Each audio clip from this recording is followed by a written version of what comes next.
da Verdade. Devocional de 10 de junho. O legado da fé.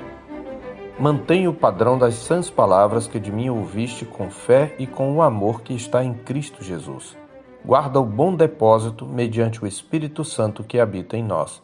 2 Timóteo 1, 13 e 14.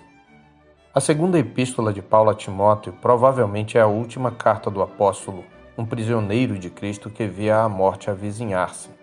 Por isso a epístola tem um caráter de instruções deixadas em testamento. Ela mostra a convicção do apóstolo de seu martírio iminente. Em suas últimas palavras ao seu filho espiritual mais querido, Paulo mostra que a essência da autêntica fé cristã bíblica não está aberta a negociações. Por isso, os cristãos devem se posicionar em defesa da verdade do Evangelho, qualquer que seja o preço. Assim, ao escrever a epístola, Paulo objetivava preparar Timóteo para a árdua tarefa que Paulo iria em breve abandonar, bem como conscientizá-lo de que a tarefa consiste num legado a ser passado de geração em geração. O Evangelho de Cristo segundo as Escrituras. Este é o legado de um obreiro aprovado. Embora esta seja uma incumbência especialmente confiada aos ministros da palavra, ela se estende a todos os cristãos.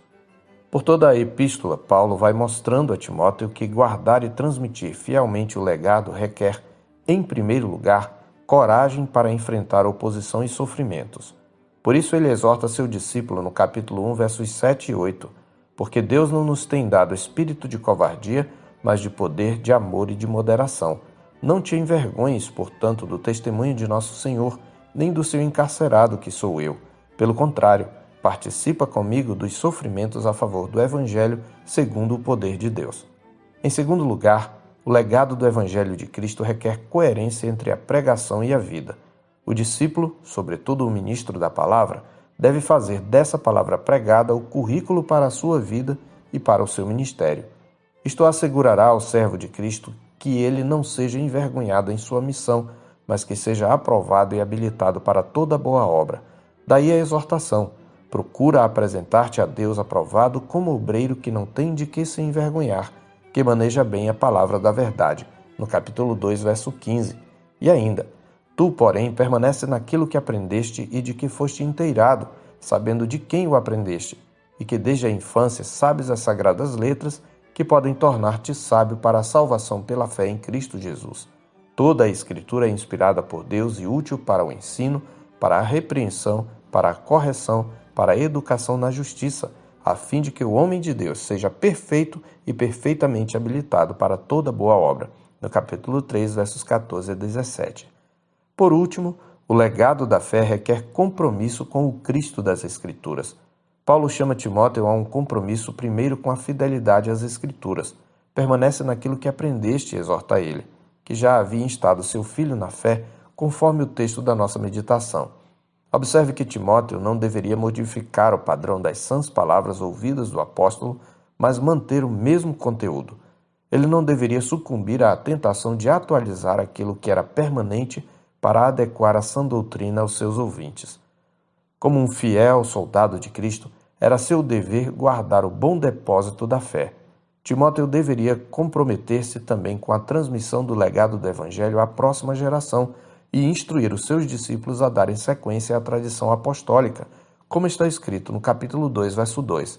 E o que de minha parte ouviste, através de muitas testemunhas, isso mesmo transmite a homens fiéis e também idôneos para instruir outros.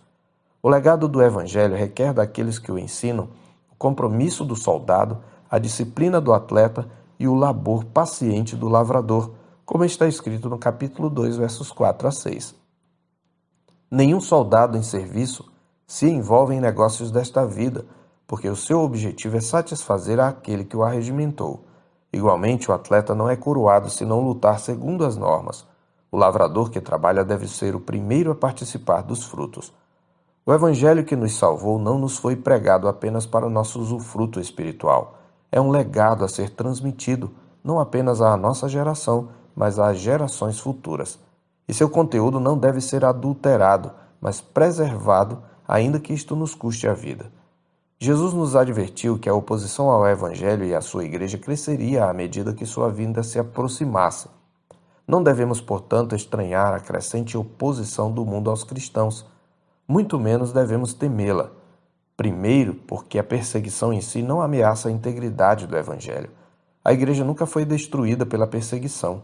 Adulterar a mensagem do Evangelho é que traz o verdadeiro prejuízo. Por isso devemos zelar pela sã doutrina. Em segundo lugar, não devemos temer a oposição porque Jesus já venceu o mundo, o diabo e a morte. Devemos ter coragem, coerência e compromisso, mesmo em face da morte, pois aquele que venceu a morte nos garante a vitória. Lembra-te de Jesus Cristo ressuscitado de entre os mortos, descendente de Davi, segundo o meu Evangelho, diz Paulo no capítulo 2, verso 8. Diante disto, devemos nos perguntar, como cristãos, que legado estamos deixando à próxima geração? Eu sou o pastor Marcos Augusto, pastor da Terceira Igreja Presbiteriana de Boa Vista, em Roraima. Tenha um bom dia na paz do Senhor Jesus.